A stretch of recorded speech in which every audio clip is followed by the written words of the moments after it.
Okay, आता आपण पुढच्या सेक्टरकडे जाऊया. Pipe sector. ओके, ह्या सेक्टरचा मला काही चांगला एक्सपिरियन्स नाही आहे, कारण पाईप सेक्टरचे ऑर्डर सडनली कॅन्सल होऊ शकतात आणि काही काही कंपन्या PIL इंडस्ट्रीज बँकराप्ट झालेले आहे 10 वर्षापूर्वी.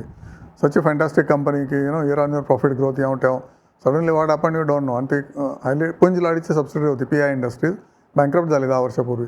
त्यामुळे आय इग्नोर पायपिंग सेक्टर कंपन्याज. ह्याच्याबद्दलच डाऊट आहे, परफॉर्मन्सबद्दल आणि बिझनेसबद्दल. फार्मा फॉरएव्हर लागणाऱ्या गोष्टी आहेत. ओके, फार्मामध्ये टॉप बिलिंग कोणाचं आहे बघा. फार्माचा सेपरेट व्हिडिओ करूया. ओके, शिल्पा मेडिकेअर याचं प्रॉफिट तिप्पट झालेलं आहे एका वर्षामध्ये. ओके, 78 करोडपासून 243 करोड. आता याच प्रमोशनचा भाव वाढला का, तर तुम्हाला ते बघायला लागेल आणि तुम्हाला ॲनालिसिस करायला लागेल. ओके, शिल्पा मेडिकेअर एका वर्षापूर्वी कोणी विचारत नव्हतं त्याला. ओके, आता सगळे विचारत असेल त्यामुळे भाव दुप्पट झाला असेल, पण आत्ता घेण्यासारखं नाही आहे. राईट, आत्ता घेण्यासारखे कुठले शेअर्स आहेत की जे इग्नोर्ड शेअर्स आहेत, ज्याचे प्रॉफिट आत्ता पडलेत, पण बेसिकली कंपनीचा DNA चांगला आहे. ओके, हिस्टर बायो याचे पण प्रॉफिट दुप्पट झालेत. Okay, Hester Bio is company for animal च्या लसी करणारी कंपनी आहे. ॲनिमल्स म्हणजे फूट माउथ डिसीज वगैरे वगैरे गाई बैल किंवा शेळ्या मेंढ्यांना जे होतो ऑल ॲनिमल्स. इप्का लॅबोरेटरीज. नंतर ब्लिस GVS 100 रुपयाला कोणी विचारत नव्हतं, आता it has gone to 400 in just 1 year. तर असे शेअर तुम्हाला शोधावे लागतात. ओके, त्यामुळे तुम्ही टेक्निकलचा अभ्यास करा. जे शेअर 2 वर्षाच्या लोला आहेत त्याचा फंडामेंटल बघा. Okay, like this. आणि if fundamental is recovering then you can definitely buy that and within 1 year you will get 50% or 100% profit. Okay, जिथे सगळ्याच माश्या घोंगवत आहेत तिथे तुम्ही गेला तुम्हाला काय जास्त मध मिळणार नाही. जिथे कुठलीच माशी आत्ता नाही आहे, कुठलाच बाहेर आत्ता नाही आहे. ओके, त्यामुळे तो शेअर पडलेला आहे because of profitability problem earlier years. तो जो टर्न अराउंड होत असतो ते जर तुम्ही पकडलं तर तुम्ही मला मानवू शकता. ओके, त्याच्यामध्ये ह्याच्यातला एक शेअर मला असं आठवतं की अमृतांजन आत्ता कोणी बघत नाही आहे. ह्याची प्रॉफिटेबिलिटी 3 वर्षामध्ये तिथेच आहे, म्हणजे काही नाही. 93.93 रेशो आहे. 40, 45, 51, 57. ओके, त्यामुळे not much growth, but it will grow going forward. It is gaining market share in various sectors. आत्ता याचा एका वर्षाचा प्रॉफिट वाढला आहे 12%, पण आणि हा शेअर आत्ता 550ला वगैरे असेल आणि it has come down from 750, 800. तर परत तो भाव जाऊ शकतो का, तो जाऊ शकतो, कारण आत्ता अमृतांजनला कोणी विचारत नाही आहे. अबाउट लॅबोरेटरीज हा सुद्धा शेअर जवळजवळ 500-800 काय 2-3 हजारने पडलेला आहे. 33,000वरनं हा शेअर आला होता 3,000वर, त्याच्यानंतर 27,000वर पण आला, म्हणजे 6,000 पडला आणि आता थोडा रिकवर झाला आहे 100-200 रुपीज. पण about laboratories has a potential to go up to 4,000 rupees. आता 2,700ला असेल. ओके, तर हे आणि ह्याचं प्रॉफिटेबिलिटी वाढलेली आहे अबाउटची. 3 वर्षामध्ये सुद्धा 1.64 टाईम झाला, एका वर्षात पण 10% वाढले, पण 10% मार्केटला पसंत नाही, त्यामुळे मार्केटने शेअर पाडला. ओके, झायडस लाईफ हा सुद्धा शेअर 300 रुपयाला होता एका वर्ष, आता 6 महिन्यापूर्वी. तेव्हा कोणी विचारलं नाही, आता शेअर 500ला टेकला आहे Zydus Life. Sun Pharma I don't track much technically. और फायझर हा सुद्धा शेअर घेण्यासारखा असतो. ओके, ह्याची पण रेंज तुम्ही बघा, 6,500 ते 5,000 अशी असते. 5,000ला आला की घ्यायचा. Same thing about Sanofi.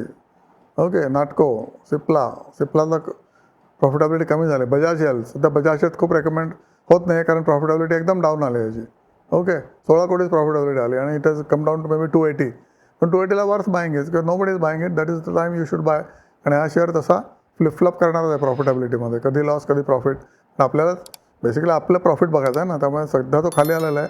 It is may be 2 years लोला आहे, तर तुम्हाला घ्यायला हरकत नाही. मे बी पुढच्या एकाच वर्षात तो रिकवर होईल and it may give you 200 rupees plus per share.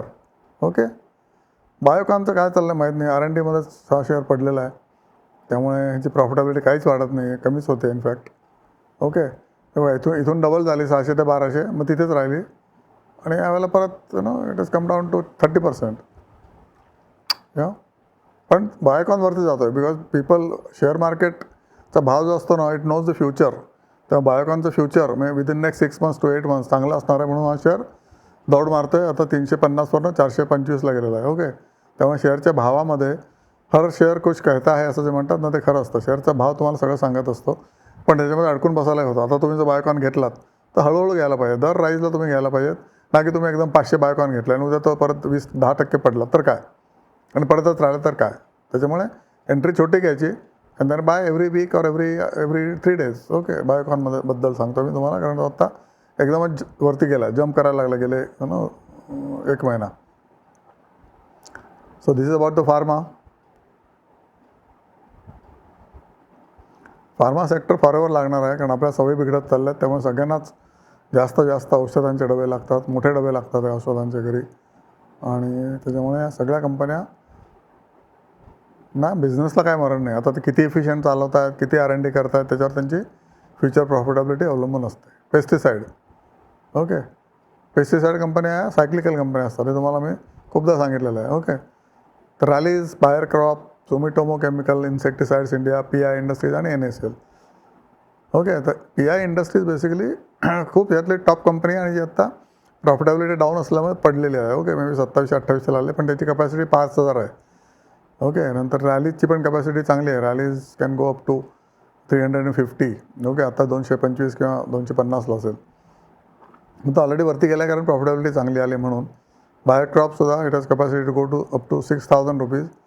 आत्ता it might be around may be 4800 किंवा 4500. ओके, तर हे शेअर सगळे टिपिकली जून एंड आणि सप्टेंबर एंडला प्रचंड वरती जातात आणि त्याच्यानंतर डिसेंबर एंड आणि मार्च एंडपर्यंत खाली येतात, कारण त्यांचे Q3 आणि Q4मध्ये काही सेल खूप कमी असतात आणि लॉसेस जास्त असतात. ओके, हे आपण इयरली प्रॉफिट बघतोय.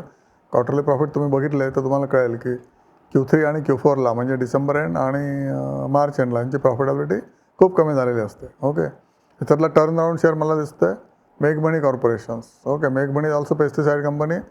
ओके, लॉस आणि यावेळेला त्यांनी 29 करोड प्रॉफिट डिक्लेअर केला आहे. आणि गोईंग फॉरवर्ड आता या जून क्वार्टरमध्ये आणि सप्टेंबर क्वार्टरमध्ये त्यांचे रिझल्ट चांगले यायची अपेक्षा आहे. ओके, ऑलरेडी त्यांचं एका वर्षामध्ये प्रॉफिटेबिलिटी -11वरून 29 करोड झालेलं आहे. ओके, तर मेघमणीकडे लक्ष ठेवा. 49ला आला आहे, तिची कॅपॅसिटी 110-120 आहे.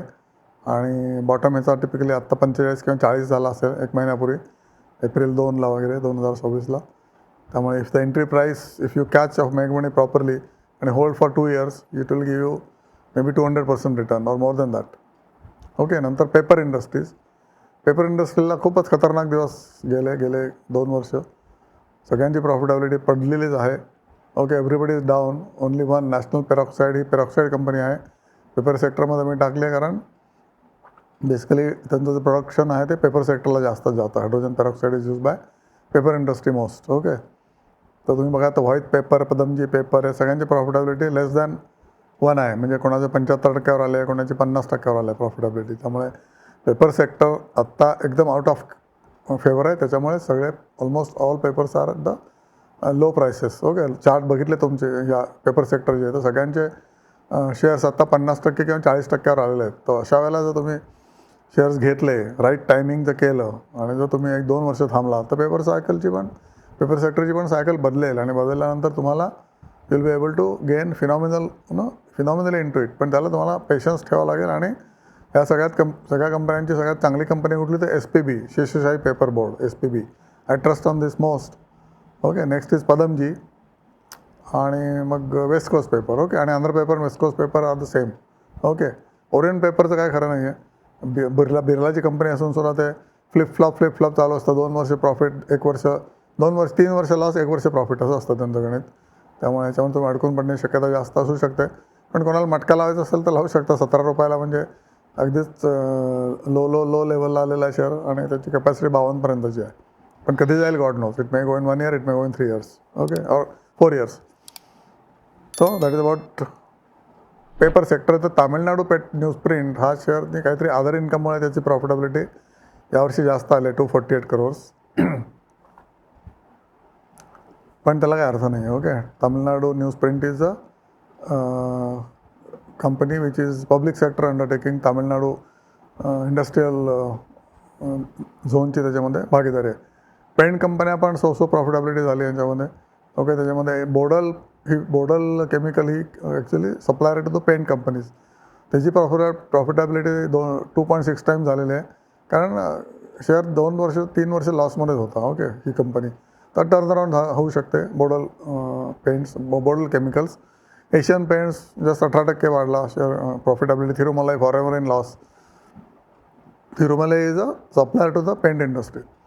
पेंटला खपत नाही, त्यामुळे थिरुमलाईच्या प्रोडक्ट्सलाही खपत नाही आहे. Okay, Berger paints, Sudarshan colourant, Kansai Nerolac 50% profit हां अर्धा प्रॉफिट झाला आहे कन्साई तेरोलॅक्सचं. जपानीज कंपनी MNC कंपनी आहे, पण दिवस फिरले वासे फिरले की ना कसं घर फिरतं तसंच आहे याचं, किंवा वासे फिरले की घर फिरतं, वॉट एव्हर इट इज. या तर पेंट कंपन्यांमध्ये काय अर्थ नाही एक्सेप्ट बिकॉज JSW ड्युलक्स. ओके, हे कंपनी आता JSWने टेक ओव्हर केली. ड्युलक्स कंपनी MNC कंपनी होती ती JSWने टेक ओव्हर केली आणि त्यांची प्रॉफिटेबिलिटी त्यांनी जबरदस्त वाढवलेली आहे. ह्याच्यामध्ये बिर्लाचा पण एक इंडिगो पेंट्स पण आलेला, त्याच्यामुळे या सगळ्यांची पाठ लागलेली. कॉम्पिटिशन जबरदस्त झाली या एशियन पेंट्स आणि बर्जरची पेंट्स एक्सेट्रा लोकांना आणि कन्सायनर लागला. या so that is about the paint company. Leader कुठला आहे याच्यामध्ये तर एशियन पेंट्स. ओके, आता तुम्ही चार्ट बघून ठरवायचं की तो कधी घ्यायचा. पॅकेजिंगमध्ये मला what I like is Polyplex has turning around. Okay, हे सगळे लॉसमध्ये होते आधी, कॉस्मो फिल्म आणि पॉलिप्लेक्स गेले 1.5 वर्ष. ते टर्न अराउंड होत आहे असं वाटतं आहे, आणि टर्न अराउंड झालं की ह्या शेअरचे भाव ह्याच्याहून दुप्पट होऊ शकतात आत्ता जे भाव आहेत ते. ओके, आणि हुतामाकी पेपरसुद्धा आत्ता 167ला आहे किंवा 162ला आहे, घ्यायला हरकत नाही. ह्याचे पण टार्गेट 250-225 असू शकतं. या